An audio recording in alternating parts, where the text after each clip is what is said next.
Seja bem-vindo para mais um vídeo aqui no meu canal. Já vá se inscrevendo no canal. É só você descer um pouquinho a página e clicar no botão se inscreva-se, certo? Curta este vídeo. E hoje o tema que nós vamos tratar aqui nesta aula é sobre mais uma vez as conexões da internet. Porque a sua conexão com a internet fica lenta, trava, cai ou você não consegue navegar por quaisquer outros motivos. Então hoje a gente vai ver que a culpa muitas vezes nem é tanto do seu provedor de acesso à internet, a operadora que provê esse serviço. E em alguns momentos essa culpa pode ser até alguma falha interna aí na sua rede.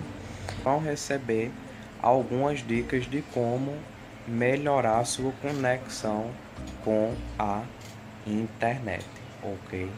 Então vamos pro vídeo. Então hoje eu tive mais tempo e preparei este slide para vocês, certo? Se você não sabe como preparar um slide fácil e prático e lindo, então entra aqui no canal, na pasta dos vídeos e procure aí. Eu já gravei vídeo sobre isso e ele é imperdível, certo? Então vamos voltar aqui para nossa situação, né? Então hoje, como eu já havia dito, eu vou comentar sobre sua conexão com a internet fica lenta, cai ou trava. Entenda o porquê e saiba como resolver.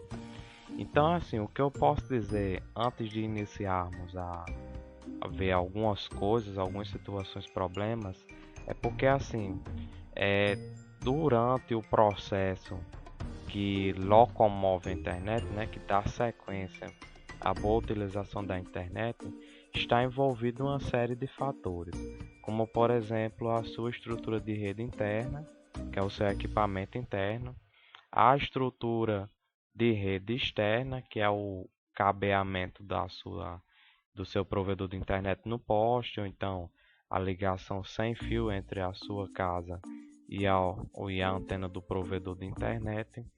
E tudo isso vai gerar um agravante ou uma perturbação nesse sistema. Então, aqui a gente vai ver o porquê isto acontece no software, no hardware, e também nós vamos ter assim algumas dicas de como se livrar desses problemas, certo? Então vamos lá.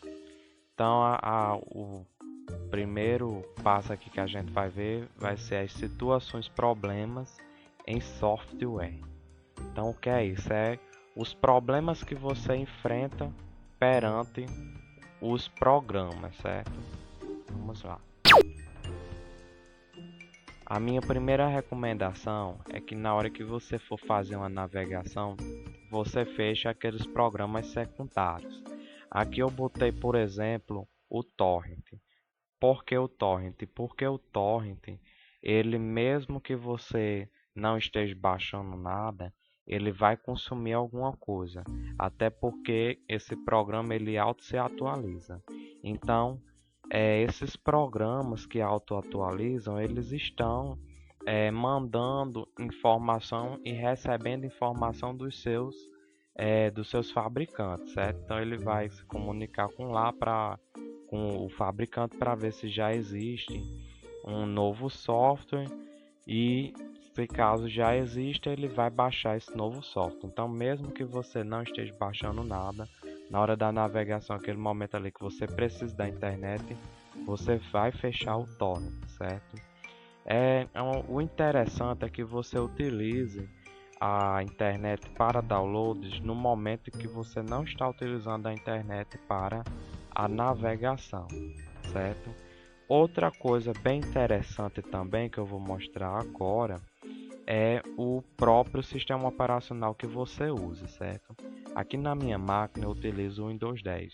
Já deu para perceber por causa dessa interface, né? E o Windows 10 ele se auto-atualiza também. Ele vai baixar o complemento de segurança, algum software que a Microsoft está mandando ali em questão tanto de segurança, como de driver, como de correção de algum problema, certo? Então isso aí, na hora que o seu computador estiver baixando essa atualização, isso tanto faz computador, celular, porque o celular também faz isso, diferente do computador, certo? É uma forma diferente, mas também faz. Na hora que ele está fazendo isso, ele vai consumir a sua internet. Se ele não consumir uma parte, então ele vai estar consumindo o todo. Ou ele vai consumir o todo, ou ele vai consumir só uma parte da sua internet, de acordo com a velocidade da sua internet e do servidor do fabricante, certo? Isso acontece no Linux, isso acontece no Macintosh, isso acontece no iOS, isso acontece no Android, certo? Nos Microsoft Mobile da vida, né?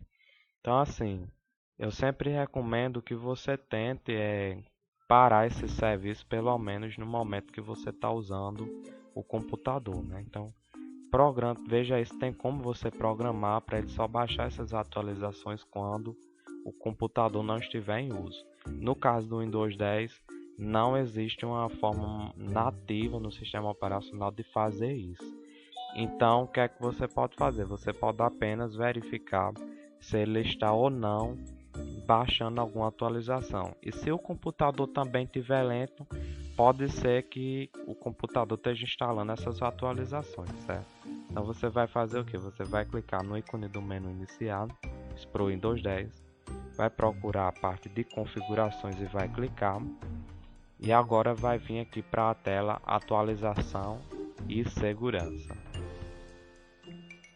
Pronto, está aqui. Olha, perceba que a minha máquina fez todas essas atualizações aqui. Agora, vamos ver aqui o horário. Parece que ele fez entre o horário de 8 horas. Não, esse aqui foi o horário que ele foi agendado para fazer uma reinicialização automática, certo? Então ele baixou aqui essas atualizações e instalou. Realmente, eu notei o computador lento durante a tarde.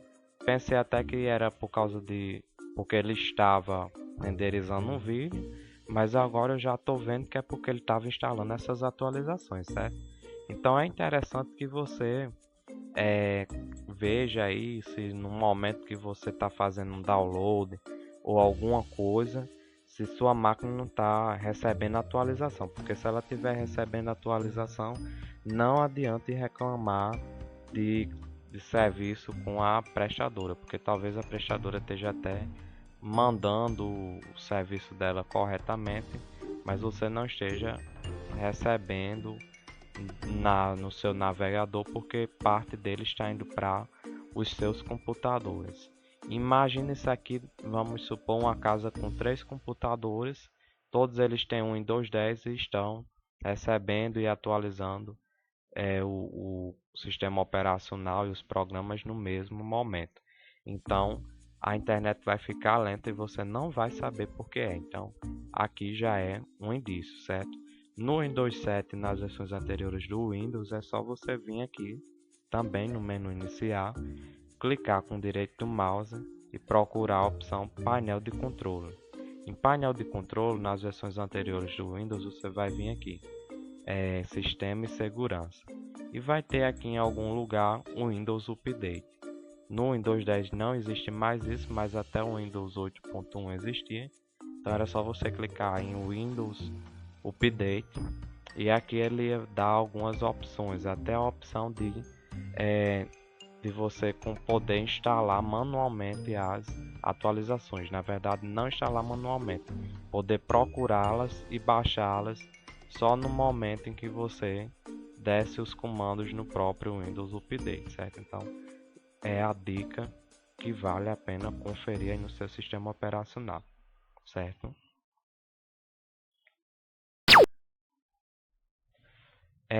Agora nós vamos tratar das múltiplas conexões. Então, assim, cada item que você abre, por exemplo, cada aba que você abre, cada download que você está fazendo, cada telefone que está se conectando à internet, telefone, ou então dispositivo aí no geral, né, notebook, computador. Cada equipamento desse eles estão tanto virtualmente como fisicamente. Esses equipamentos eles estão abrindo uma nova conexão com a internet, certo? Então eles vão compartilhar a conexão e vão abrir uma porta, né? Uma porta que no caso aí para conexão HTTP a gente já viu que é 80. Então eles vão estar compartilhando a internet e vão estar criando uma nova conexão com a internet. E assim, existe um limite de conexões máximas. Então quando você chegar a esse limite de conexões máximas, o seu próprio equipamento aí vai barrar que novos clientes consigam ter um bom acesso à internet. E vai até bagunçar quem já está na rede, certo? Porque a gente vai ver aqui lá na frente que existe uma limitação tanto no software desses roteadores domésticos, como também nos corporativos, só que no doméstico ainda é inferior. E também existe no hardware dele, certo? É o hardware que é um pouco lento, então aí tem que criar um software mais leve, coisa assim mais simples, com poucas conexões para a máquina ou para, no caso, o roteador tá suprindo só aquela necessidade e tendo um custo mais acessível, certo? Então, a minha recomendação é que você priorize as tarefas. Então, se você agora vai navegar na internet, é aquela velha história: desligue outros programas, feche outros programas. Se você tem, por exemplo, outros equipamentos conectados à rede e não está utilizando eles no momento, desligue as conexões dele com a rede se você sentir essa lentidão na rede, certo? E aqui também sou ainda sobre software, menos abas. O que é abas? Abas são essas páginas que você abre dentro de um mesmo navegador. Então você abre um navegador, por exemplo, Google Chrome, né? Que é um exemplo aqui dessa imagem, e vai abrindo múltiplas abas, outras páginas para fazer mais pesquisas ou então acessar redes sociais, etc. Então, se a internet já está lenta, não adianta você insistir tentando carregar mais de uma aba ao mesmo tempo. Se a internet está lenta, nem a aba que você está usando ela está conseguindo carregar, então é recomendável para você que utilize um site de cada vez. Então você vai abrir, por exemplo, abra primeiramente o seu Facebook, depois você vai para outra página, depois você vai para outra página. Quando cada uma carregar, aí você vai mudando para outras apps, certo? Altere o seu DNS. Nós vimos aí no vídeo anterior no canal, no básico de redes, né?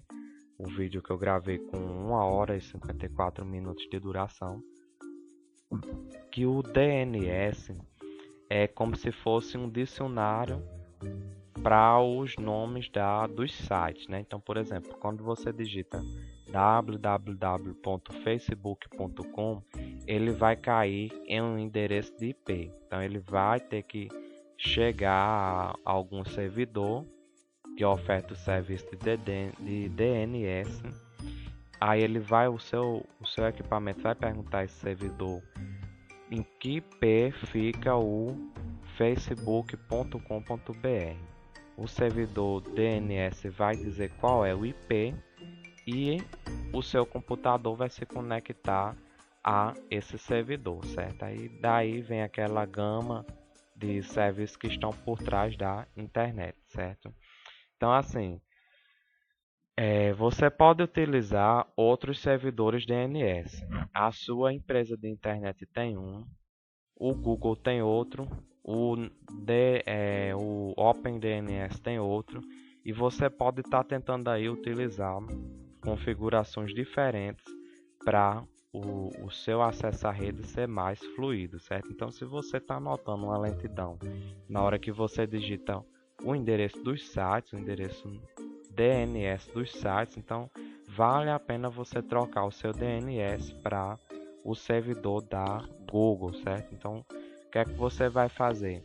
Eu recomendo que você não fixe esse servidor DNS diretamente na sua máquina. Por quê? Porque se você fizer isso, muitas vezes ela vai até lhe obrigar a utilizar esse servidor DNS junto com o IP. Aí, se o seu IP já for dinâmico, quando você sai para outra rede, no caso do notebook, né? Se você sai para outra rede, na hora que você for tentar se conectar naquela rede, você não vai conseguir. Então é interessante que você faça essa configuração no seu roteador para que sempre que ele for dar o IP, as classes de IP a outro dispositivo que está tentando se conectar na rede, ele já dê com o endereço DNS da Google, então da outra prestadora de DNS que você está optando, certo? Então eu vou ensinar agora como fazer os dois tipos de configuração, no roteador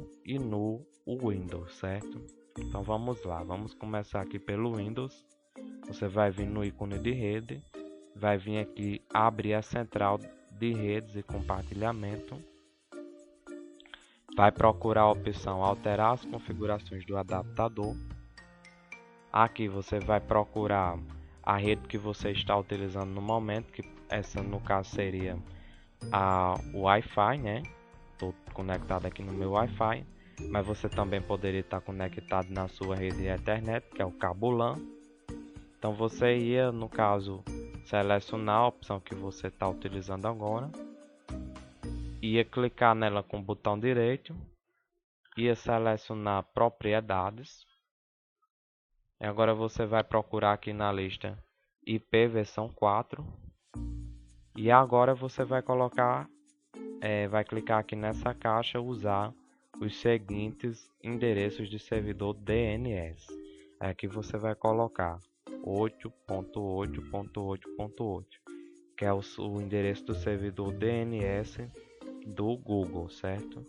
E o servidor DNS alternativo vai ser 8.8.4.4, que também é o da Google, é o alternativo. Como por exemplo, se por um acaso esse aqui cair, que nunca caiu, mas pode acontecer, ele vai tentar conectar no alternativo. Então a alternativa a este será este aqui. Então o Google tem dois e você vai configurar os dois, certo? Então daí é só você tocar em OK, né? Aqui eu vou tocar em cancelar, que quem faz essa configuração para mim é o meu roteador, né? Então agora eu vou ensinar vocês como é que você vai fazer isso no seu roteador. Você vai abrir algum navegador, vai digitar aqui o endereço do seu roteador, né? Você pode pegar o endereço do seu roteador vindo aqui no CMD. Aí você vai botar ipconfig, vai dar enter. Então você vai procurar a rede que está conectada, vai ver o gateway padrão dela. Então o gateway padrão dela vai ser o IP do seu roteador. No meu caso aqui é 8.9.9.1. Isso aí você configura do jeito que você quiser. No meu ele já abre diretamente a página, mas no seu ele vai pedir usuário e senha. No caso, pode ser que seja usuário e senha admin de administrador, certo? Então é só a abreviatura admin, certo? Então você vai vir aqui, interfaces LAN/WAN. Se o seu roteador não for este mesmo modelo aqui, você vai tentar adaptar esse tutorial para o roteador que você tem aqui aí na sua casa ou na sua empresa, certo? Então como é que você vai fazer? Você vai procurar essas opções, que elas vão estar lá escritas de alguma forma em algum ponto, pode ser que esteja aqui do lado, pode ser que esteja aqui em cima, e vai clicar sobre elas. Então você vai entrar nas interfaces LAN/WAN e vai procurar a interface, desculpe, espera aí que eu vou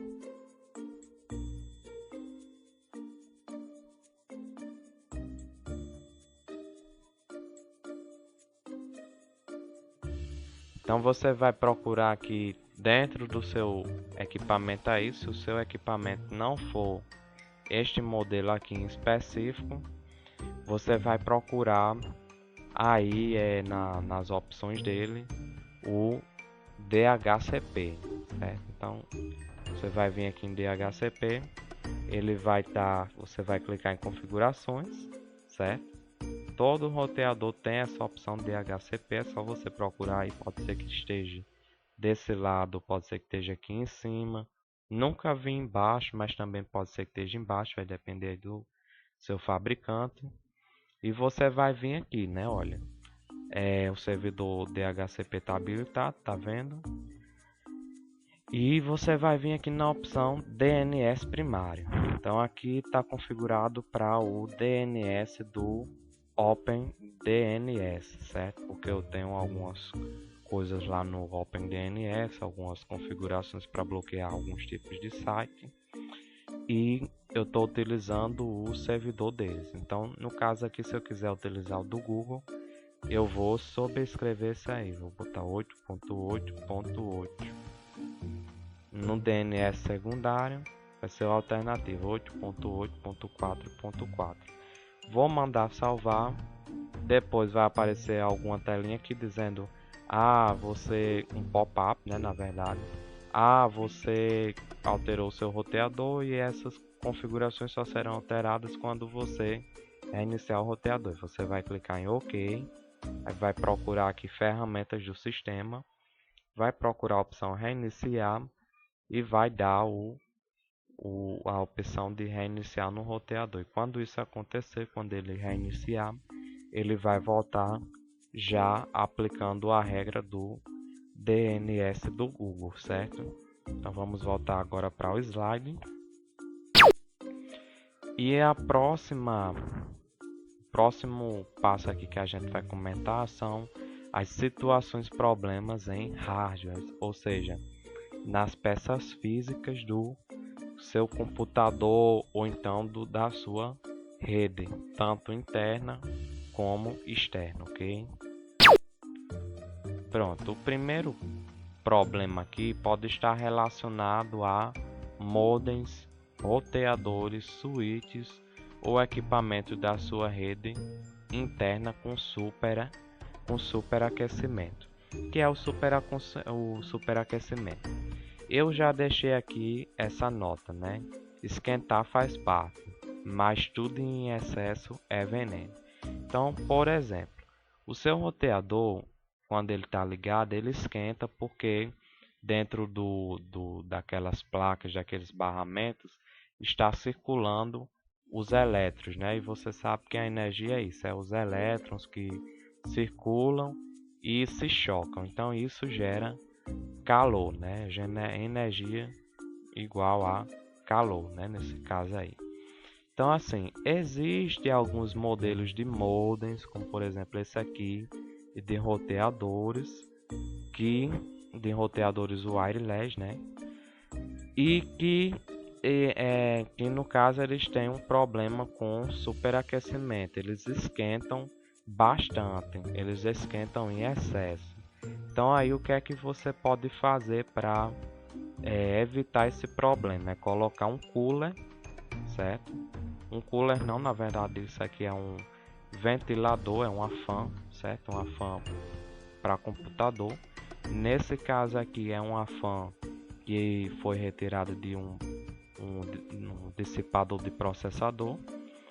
O que foi feito aqui foi só abrir no caso aqui seria o plástico, cortou-se o plástico e colou com cola mesmo o ventiladorzinho no modem, certo? Neste modem. É interessante que se você for fazer isso aqui, você retire, desmonte o seu modem, o seu roteador wireless e retire, no caso, a parte de cima. Aí você vai retirar a parte de cima e vai cortar, e assim nada vai cair dentro do seu roteador, né? Porque pode ser que no momento que você esteja cortando aqui o roteador, a carcaça dele, pode ser não, vai acontecer de bagaço cair, certo? Então esses bagaços, se eles caírem em alguma parte aí indevida, eles vão ocasionar problema no seu equipamento. Aí o que é que você vai fazer? Você vai abrir, vai tirar a parte de cima, vai fazer a adaptação e vai colar, certo? E vai colar não, e vai colocar de volta. Colar só se você achar que realmente é necessário colar a sua fan na carcaça. Você pode parafusá-la ou colá-la, certo? Em questão de energia para ligar esse ventilador aqui, geralmente ele é 12 volts. Então, por exemplo, esse modem aqui, ele também é 12 volts. A fonte dele é de 1 ampere. Então aí esse ventilador também é 12 volts, né? Como eu já disse, 1 ampere. Então o que é que você pode fazer? Você pode pegar uma fonte de 12 volts que saia com 2 amperes a corrente dela, 2 amperes de corrente, e aí você vai fazer uma ligação em paralelo, né? Você vai emendar o fio positivo do cabo do modem com o fio positivo do cabo da fan, né? No caso do ventiladorzinho, e com o fio positivo que sai da fonte. Já o fio negativo você vai fazer a mesma coisa, negativo do ventilador com negativo do cabo do modem com o negativo da fonte. Emendou, isolou e pronto, já bota na tomada e testa, né? A gente vai ver também problema de fonte mais lá na frente. E você vai tirar aqui algumas conclusões sobre fazer isso aqui, certo? Isso aqui é totalmente seguro, não tem problema fazer isso do jeito que eu estou dizendo. Eu faço aqui essas adaptações e também utilizo essas adaptações, né? Outra coisa relacionada ao superaquecimento vai ser, por exemplo, aqui no caso desse roteador wireless, ele possui um dissipador de calor no chip dele. Então, geralmente não, em todo dissipador, abaixo do dissipador, entre o chip e o dissipador, há uma camada de pasta térmica. Então, essa pasta térmica ela vai se desgastar com o tempo. Então, o que é que você tem que fazer? Você tem que abrir o equipamento, retirar esse dissipador, apertando dois objetos que parecem um parafusinho. Um é aqui, provavelmente o outro é aqui nessa outra extremidade. Você vai pressionar eles contra a placa, tendo cuidado para não quebrar a sua placa. E a partir disso ele vai sair. Então quando o dissipador sair, você faz uma higienização com um papel higiênico e depois você aplica novamente uma pasta térmica. De acordo com a pasta térmica mais simples, você pode utilizá-la durante 6 meses. A cada 6 meses você vai trocar a pasta térmica. Uma pasta térmica simples, ela vai custar apenas R$ 2,50. Uma embalagenzinha, um frascozinho pequeno, e você vai conseguir fazer mais ou menos umas 100 aplicações com essa pasta, porque você não vai melecar todo o chip, nem todo o processador, porque tem múltiplas aplicações, né? É uma pasta térmica. Você vai só botar ali uma quantidade que dê para cobrir aquele chip, certo? É geralmente um dedo, por exemplo, certo? Muito cuidado a trabalhar com chip, sempre ter cuidado com a questão da estática, descarregar a estática. Eu vou gravar um vídeo sobre isso depois, porque se houver estática, é perigoso queimar o seu equipamento. Aqui na nossa região eu nunca vi nada queimar por problema de estática. Eu vejo mais queima de componente por queda ou então por falhas elétricas, mas cuidado nunca é demais, certo? O próximo passo são os downloads e as redes sem fio. Então fazer o download ao mesmo tempo que navega, né? Então isso aqui já foi comentado, porque é um ponto que a gente deve sempre estar batendo, que são os downloads das atualizações, tanto do celular como os aplicativos do celular, como os downloads dos drivers das atualizações para o Windows, né? Isso tudo vai influenciar a sua internet. E sempre tá de olho também no celular, porque o celular ele atualiza automaticamente todos os aplicativos, né? No Android é no Play Store e na Apple, no Apple é no, se não estou enganado, é no iPhone, no iTunes ou no Apple Store, né? Então vocês têm que estar dando aí uma conferida sempre que a internet fica lenta, se os seus dispositivos não estão atualizando programas ou então coisas relacionadas à segurança, né?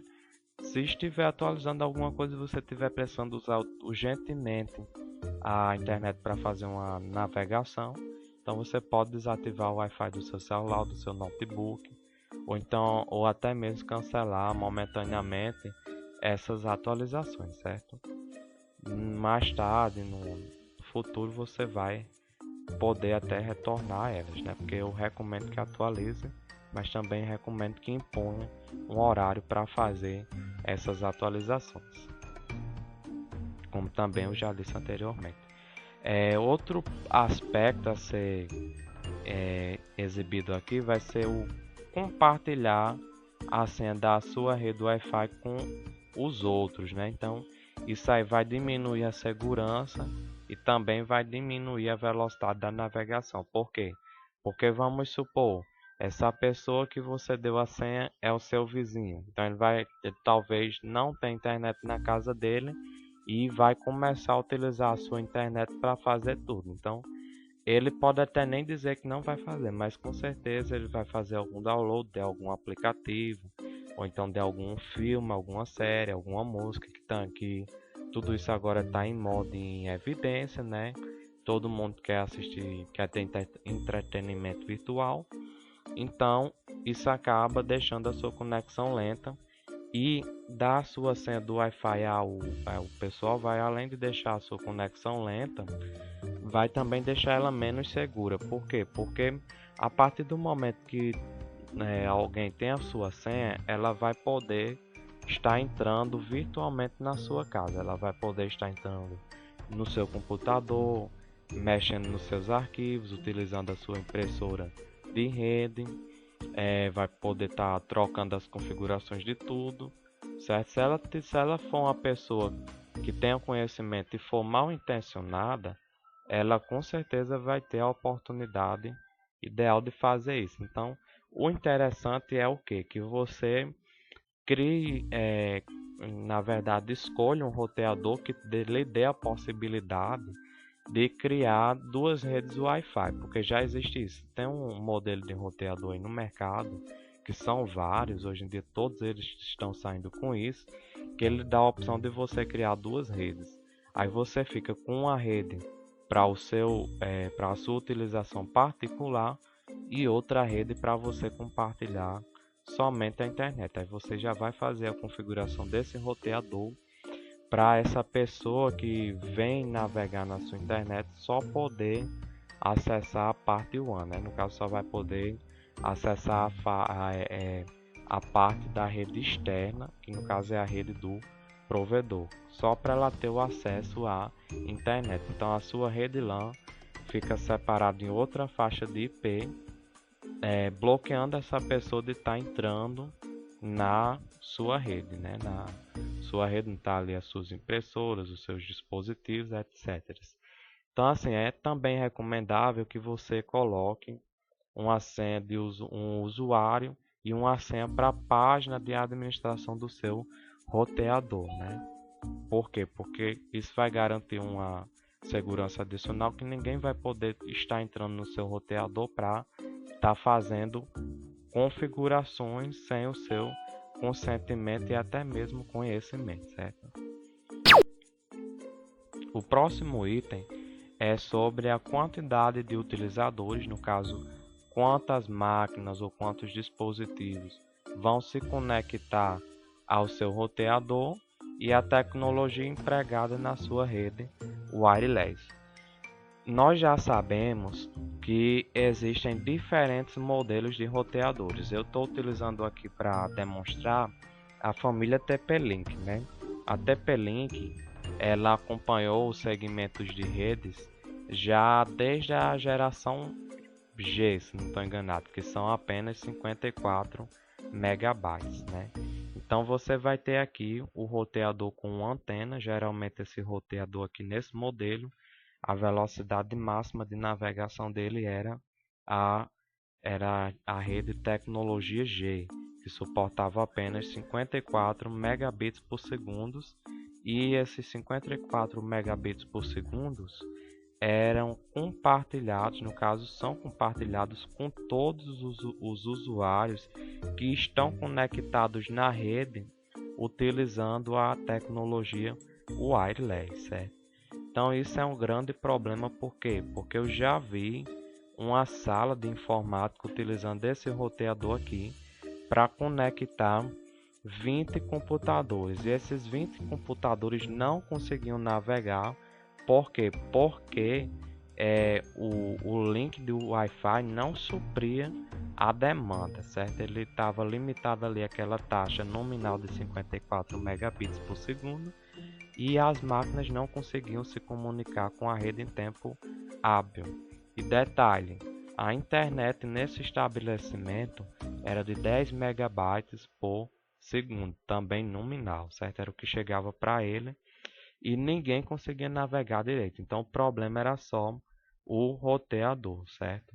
Nesse caso eu recomendei que substituíssem o roteador por esse aqui.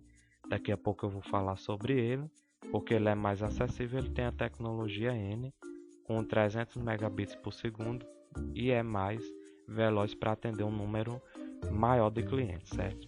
Então vamos seguir aqui a sequência. O próximo roteador é esse aqui. Esse modelo ele já conta com duas antenas e ele já conta também com a tecnologia Wireless N. A velocidade nominal desse roteador aqui são 300 megabytes por segundo na nominal também, certo? Então todos os clientes da rede Wi-Fi vão se comunicar com ele, dividindo essa taxa de 300 megabytes por segundo. Já esse aqui, ele vai ser a mesma tecnologia empregada neste. O grande truque desse modelo aqui de 3 antenas é porque ele vai ter as 3 antenas que vai permitir um maior alcance e também uma melhor comunicação com o roteador, certo? Esse roteador aqui, como o outro, ele já também possui 300 megabytes por segundo, certo? A taxa de comunicação dele, que é dividido para todas as máquinas que estão conectadas a ele. Então essa foi a melhor escolha para a rede que eu estava citando, que havia 20 computadores que se conectavam na modalidade sem fio para fazer o acesso à internet somente, certo? Então esse aqui ele tem um custo baixo, esse roteador aqui nesse modelo. Hoje em dia você está comprando ele por R$125 aí na internet, e ele é um roteador que supre bem uma quantidade de 20 pessoas conectadas e navegando, certo? Uma estimativa é que esse aqui suporte 15 e esse aqui, o mais simples de uma antena, suporte apenas 5 pessoas. Então 5 pessoas no de uma antena, 15 pessoas no de duas antenas e 20 ou 25 pessoas nesse modelo aqui de 3 antenas. E a limitação dessas pessoas, ela está ligada à tecnologia do Wi-Fi, do wireless, e não à quantidade de antenas, certo? Esse roteador aqui, ele já possui 6 antenas, ele é uma versão ultra luxo. Na verdade esse modelo aqui só possui 5, né? Mas a versão ultra luxo dele possui 6 antenas. Ele vai atender uma rede dual band, né? Eu já falei sobre as dual bands aqui no canal, no outro vídeo. O vídeo sobre acesso caso introdução à rede básica de computadores. Ele abrange os dois tipos de rede, que é o padrão 2.4, certo? Esses roteadores aqui só funcionam nesse padrão. A frequência dele é de 2.4 GHz, e esse aqui ele funciona tanto no 2.4 GHz como no 5.0 GHz. Então ele é dual band. Então a vantagem é porque pouca gente utiliza a tecnologia 5.0 e ela ainda não é uma coisa assim que ela já está em evidência, mas a utilização por estar baixa e também por possuir mais canais, você vai acabar tendo um desempenho muito melhor, certo? Então a recomendação mesmo é esse daqui, se você quer uma internet uma rede para compartilhar arquivos pesados, ok? Fonte de alimentação, certo? Então, fontes de alimentação que não suprem mais a necessidade energética daquele equipamento. Então, assim, cada equipamento ele vem com uma fonte própria e essa fonte é a recomendada para utilizar com aquele equipamento, porque ela vai suprir tanto em voltagem como em corrente, certo? Então, por exemplo, essa fonte aqui é uma fonte de roteador simples, ela tem 12 volts e 2 amperes, e essa fonte aqui ela já é de notebook. Não, na verdade ela é de notebook, mas eu também já vi essa daqui utilizando em DVR. Ela tem 12 volts e 5 amperes, certo? Então assim, dá para utilizar em diversas situações, né? Se for alguma coisa assim que se conecta à rede 12 volts e tiver a taxa de amperagem compatível, então dá para utilizar, certo? Então aqui o problema que leva muitas vezes o seu roteador a travar, a deixar a sua internet lenta, muitas vezes até o roteador superaquecer também, é a fonte, certo? Então essa fonte, com o tempo, a utilização mesmo, as quedas de tensão, por exemplo, a tensão está em 220, caiu para 200, subiu para 225, então tudo isso, os picos de luz também vão contribuir para a deteriorização da fonte, certo? Então essa fonte vai chegar um dia que ela não vai mais conseguir estar mandando essa voltagem e essa corrente. Então o equipamento, por não ser suprido totalmente em questão de energia, ele vai ficar reiniciando, vai ficar travando, e é interessante que você esteja atento a isso, certo? Então você vai verificar aqui na etiqueta a parte que diz output ou saída. Você vai ver se tem aqui DC. O que é que significa DC? Significa corrente contínua, uma corrente proveniente, uma corrente não, uma voltagem, uma energia na verdade proveniente de um meio químico, que pode ser uma bateria ou então a fonte dessa daqui. Então você vai olhar aqui a voltagem dela, então DC 12 volts com a corrente de 2 amperes. Então você vai procurar uma fonte que supra essa necessidade energética, que seja 12 volts com 2 amperes. Então, sendo compatível com essa especificação da fonte original e tendo um plug similar, certo? Você já pode utilizar aí no seu roteador. Plug é o de menos, porque se o plug não for igual, você pode até soldar um novo plug. Você pode levar numa casa de eletrônica ou já adquirir essa fonte em uma casa de eletrônica e pedir para botar um plug compatível com seu roteador. É interessante que você sempre leve o seu roteador para fazer o teste com essa fonte, certo? Com a fonte nova antes de adquiri-la, porque muitas vezes uma fonte genérica ela não consegue entregar a corrente que está descrita nas suas especificações, certo? É interessante que você faça isso.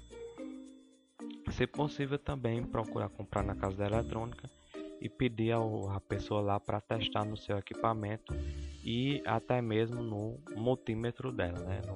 no equipamento que ela tem lá próprio para fazer esse teste de fonte, até mesmo antes de conectar no seu equipamento, ver se ela está funcionando direitinho, para não ter perigo de queimar ou de dar algum tipo de problema no seu equipamento, tá bom? O próximo passo são as interferências no sinal da sua rede interna. Então são as perturbações elétricas e os roteadores wireless dos seus vizinhos, certo? Então, assim, hoje em dia todo mundo utiliza o Wi-Fi, né? Todo mundo tem um roteador para fazer o seu acesso à internet. Então, essas redes, elas estão limitadas àquela frequência 2.4 GHz. E essa frequência de 2.4 GHz, ela só possui 11 canais. E no caso, esses 11 canais, eles são ali juntinhos, certo? Então vai acontecer do seu telefone sem fio, dos roteadores do seu vizinho, dos seus vizinhos, do seu micro-ondas, dos seus equipamentos em geral que utilizam essa mesma frequência, interferirem diretamente na sua rede sem fio. Eu já peguei casos de muitas vezes, por exemplo, a internet está funcionando normalmente. O telefone fixo toca, um telefone sem fio fixo, né, toca, e o sinal da rede some, os downloads são cancelados e o cliente, durante aquele tempo que o telefone está em funcionamento, não consegue navegar na internet. Então, a conclusão que eu cheguei nesses casos é porque o telefone funciona na mesma frequência do roteador e eles dão interferência entre si. Então a solução é colocar o roteador em outros canais, mudar o canal do roteador, certo? E em muitos casos até mudar a localização do roteador. Então é sempre bom, antes de você instalar o roteador, você tirar uma leitura. Tem até um aplicativo para Android, para iPhone, o iOS, né? Para você poder fazer uma espécie de análise, ver quais são os melhores canais. Os melhores canais são aqueles que estão, vamos dizer assim, não muito utilizados pelos outros equipamentos da sua casa e pelos roteadores dos seus vizinhos, certo? Então você vai instalar esse aplicativo. O nome dele é Wi-Fi Analyzer, e você vai instalar e ele vai fazer assim uma sondagem das redes próximas. Ele vai ver quais os canais que essas redes estão e a partir disso você vai ter a noção de qual será o melhor canal para você, certo? Porque muita gente já utiliza o canal, por exemplo, o canal 1, o canal 6 e o canal 11, que são os canais que não dão interferência com o telefone sem fio. Mas aí muitas vezes essas redes vão dar interferência na sua rede. Aí você vai ter que pegar ali um canal que está no meio termo, como por exemplo o canal 9 ou o canal 10. Então você vai instalar esse aplicativo e vai ver qual vai ser o melhor canal para você, e também vai escolher um bom ponto de localização que esteja longe de outros eletrodomésticos, outros equipamentos eletrônicos que trabalhem na mesma frequência do seu roteador.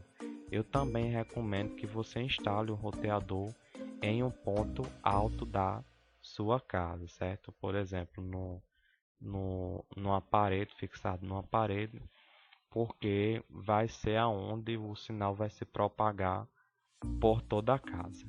É interessante que você veja um local alto e que seja, por exemplo, no meio da casa, certo? Para que todos os cômodos fiquem cobertos pela mesma intensidade de rede, certo? Se você mora em um prédio, um primeiro andar, por exemplo, e você tem algumas coisas assim, por exemplo, uma sala embaixo, tem alguma coisa que você utiliza embaixo com internet, e em cima também, já é interessante que você instale 2 roteadores para esse tipo de casa. No futuro eu vou estar gravando vídeos sobre isso.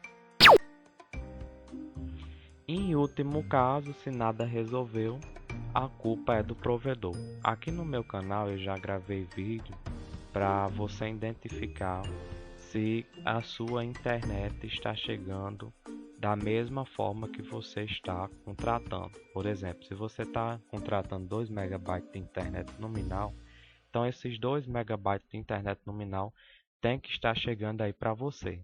Pode ser que venha mais, mas não pode vir menos, certo? Porque tem alguns operadores que, já sabendo de todos os problemas com a rede externa, a rede deles, eles botam muitas vezes 1 mega a mais para garantir o seu link de internet em perfeitas condições, certo? Quando ele chegar aí, ele não está tão defasado, certo? Então, o certo é chegar ao que você contratou. E eu já gravei vídeo sobre isso aqui, não vou repetir esse vídeo. Você vai acessar aí, vai procurar aí na minha lista de vídeos e vai estar acessando, ok? Então assim, eu fiz aqui essas anotações, então vai ser os principais fatores na responsabilidade do provedor em relação à qualidade da internet vai ser a tecnologia do provedor, a rede WAN, caso a tecnologia do provedor, que é a mesma coisa de rede WAN, que é aquela nós estudamos aí nas topologias de rede, que a rede WAN é aquela rede externa que conecta uma rede alargada, né, de computadores, que no caso seria a rede do seu provedor. Então ela não estaria preparada para enfrentar os agentes externos, que no caso são as condições do tempo, que seriam o frio, o sol e as chuvas, né? Por quê? Porque nós sabemos que no frio, no sol e nas chuvas, os cabos eles fazem um movimento, certo? No frio, esses cabos eles vão, se não estou enganado, eles vão se encolher, certo? E no calor, eles vão se esticar. Então, quando eles se esticam e quando eles se esticam e quando eles se contraem, o que é que vai acontecer? Se a empresa não padronizou uma regra para permitir isso, esse cabo ele vai se deteriorar rapidamente.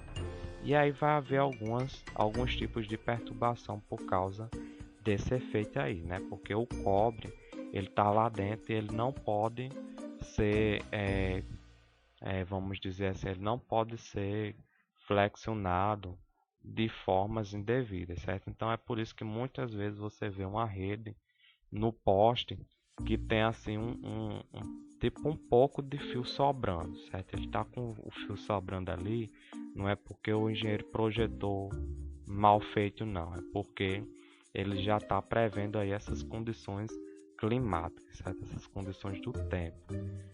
Tá certo, tem alguns casos que eles exageram de fato, né? Eles exageram, às vezes o cabo se solta no poste e fica bem largão, bem descido, aí já tá errado, mas o certo é sempre deixar um pouquinho ali de cabo só para ele fazer esse movimento, certo? Tem aqui também as interferências, no caso dos cabos de cobre, né? Os de fibra ótica já não acontece esse tipo de coisa, mas no cabo de cobre, o cabo metálico, por exemplo, utilizado na rede ADSL é o cabo o pá, né, que são os 2 fios, e esse cabo ele vai sofrer a interferência da energia elétrica que está ali no poste. Por quê? Porque está vindo junto com o poste tanto a alta tensão como o sinal de dados. Então, o sinal de dados, por não ter tanta energia como tem no cabo de alta tensão, o cabo de alta tensão vai, como se vai, por exemplo, mandar essa energia para esse cabo de cobre. Então esse cabo de cobre ele vai se carregar indevidamente com essa energia que vai gerar uma perturbação na rede. Então vai deixar aí o ping alto, vai deixar a velocidade não compatível com a especificada, e esses problemas quem tem que resolver é o provedor da sua internet, né? Outro caso são os servidores sobrecarregados, né? Então, lá no seu provedor, lá na central de distribuição dele, na central primária de distribuição de onde parte o link, né? Onde se conecta o link dele com o link externo, né?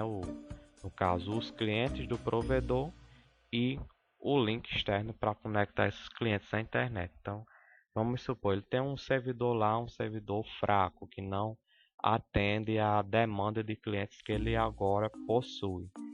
Então aí esse servidor ele vai ficar sobrecarregado, vai ficar congestionado. Então ele vai ter que trocar esse servidor por um servidor mais moderno que supra essa nova necessidade de utilização, né? Então é um problema que ele também tem que resolver.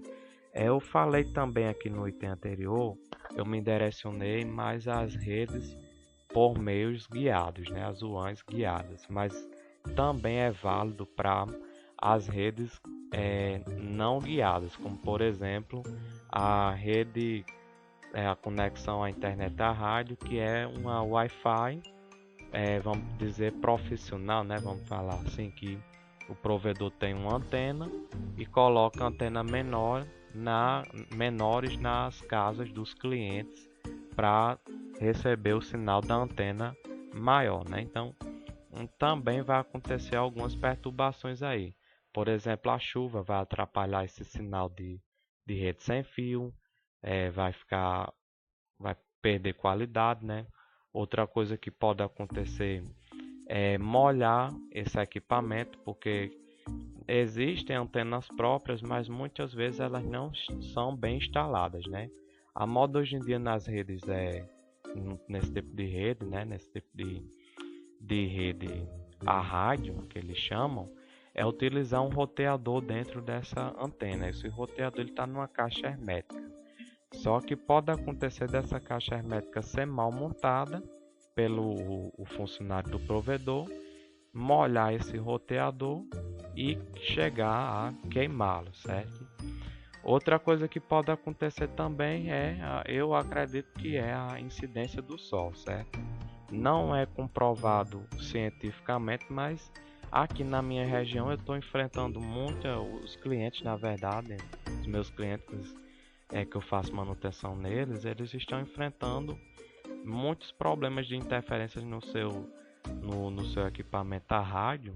Acredito eu que por causa do sol, certo? Porque existe um horário X que é quando o sol está muito forte, que o sinal mesmo ele cai, certo? Então pode ser até os cabos mesmo da casa do cliente, certo? Que esteja recebendo aquele calor intenso, e isso vai deixar o cabo com algum tipo de superaquecimento, vai desgastar o cabo e pode estar acontecendo aí algum problema como este, certo? Relacionado ao sol. Eu até agora não vi nenhuma coisa comprovando essa minha teoria, mas eu acredito que tem tudo para ser isso, porque aqui é o sinal que fica ruim, é o nível da rede Wi-Fi que diminui, certo? Pode também estar relacionada à sobrecarga de clientes, mas eu acredito que não, porque num dia frio isso não acontece. Outra coisa que pode afetar e a culpa ser do provedor é o link principal, muito menor do que a capacidade real. Então, o que é isso? Por exemplo, vai ser porque na verdade a internet ela funciona assim. Para um provedor desses, o provedor ele vai conectar o cliente ao servidor e o servidor vai se conectar a um link de internet. Então, o seu provedor ele também contratou um link de internet, só que bem maior. Então, ele tem que ter um link de internet que supra todos os clientes. Vamos supor, o seu provedor de internet ele tem 3 clientes. Cada um desses clientes possui a internet de 10 megabytes por segundo. Então, o certo é que no caso, esse provedor tenha um link de internet vamos dizer, 32 megabytes ou 33 megabytes e faça a divisão lá no servidor dele de 10 megabytes para cada cliente. Ele também já pode colocar uma folga adicional para facilitar o seu acesso, para evitar as perturbações de sinal, certo? Então, assim, eu já vi aqui na minha cidade acontecia muito isso no começo, quando o povo não utilizava muito a internet, não havia essa gama que existe hoje. O pessoal contratava, por exemplo, um link de 5 megas de uma operadora X, uma operadora maior, e dividir esses 5 megas para, por exemplo, 50 casas, ou então a quantidade máxima de casas que eles conseguissem fechar um contrato de prestação de serviço. Então findava que acontecia, né, que no momento em que todo mundo estava conectado e navegando na rede, essa rede ela ficava lenta de uma forma absurda, certo? Então assim, esses provedores, quando chegaram aqui, que faziam isso, eles conseguiram manter seus clientes até um determinado tempo. Quando foi evoluindo a tecnologia, foi que o pessoal foi saindo deles e foram indo para outros. Então isso aí o link do provedor é muito pequeno e não atinge a quantidade de clientes que ele possui. Então se você possui 3 clientes e cada um assinou um pacote com você de 10 MB, você tem que ter um link de 30 MB no mínimo. Não tem como você ter um link menor do que isso, porque senão alguém vai sair no prejuízo. Você não pode estar contando com a sorte de nunca esses 3 clientes estar utilizando e deixando de utilizar esse serviço, certo? Porque também acontece, né? Vamos supor, um cliente X não utiliza a internet todo dia, quer ter o serviço dentro de casa, mas não vai fazer uso dela todos os dias e nem todos os horários.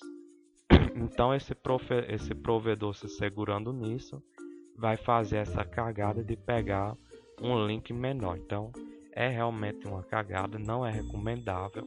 Você tem que ter uma internet principal boa para suprir a necessidade desses seus clientes, né? E você não pode estar contando com a sorte, né? Então se o seu provedor faz isso, ele já está errando. Ele só pode pegar a quantidade máxima de acordo com os links disponíveis que ele tem aí, né? Com as velocidades disponíveis que você tem aí. É um truque que eu sempre utilizo para o momento que eu vou contratar um prestador de serviço, é saber se em algum momento ele se negou a pegar algum cliente por não ter velocidade disponível para ele ou alguma coisa do tipo. Porque se isso acontecer, significa que essa empresa ela é séria e ela prioriza a qualidade do serviço que ela oferta, certo? Então, a minha dica para você é essa: sempre que você for pegar um provedor de acesso à internet, verifique se ele já se negou a receber clientes, não só uma quantidade, por falta de ou portas no sistema de divisão dele, ou então por falta de velocidade de acesso, certo? Essa é uma coisa muito importante que a gente tem que estar de olho no provedor. Então, desculpe. Então, hoje nós terminamos por aqui.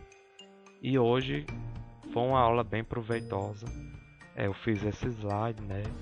Ficou tudo bem certinho. Eu dei aquela dica, diferente do vídeo anterior, que no vídeo anterior nós só estudamos. E hoje eu estou passando, além do estudo, um exercício para você fazer aí, que é verificar se o seu computador está fazendo atualização automática e setar no seu roteador o DNS do provedor Google, certo? Do provedor não, do Google, certo? Do site Google. Desculpe. Então você vai fazer essas atividades aí. Você vai se inscrever neste canal. Você vai curtir este vídeo se você gostou, claro. E vai deixar o seu comentário aí.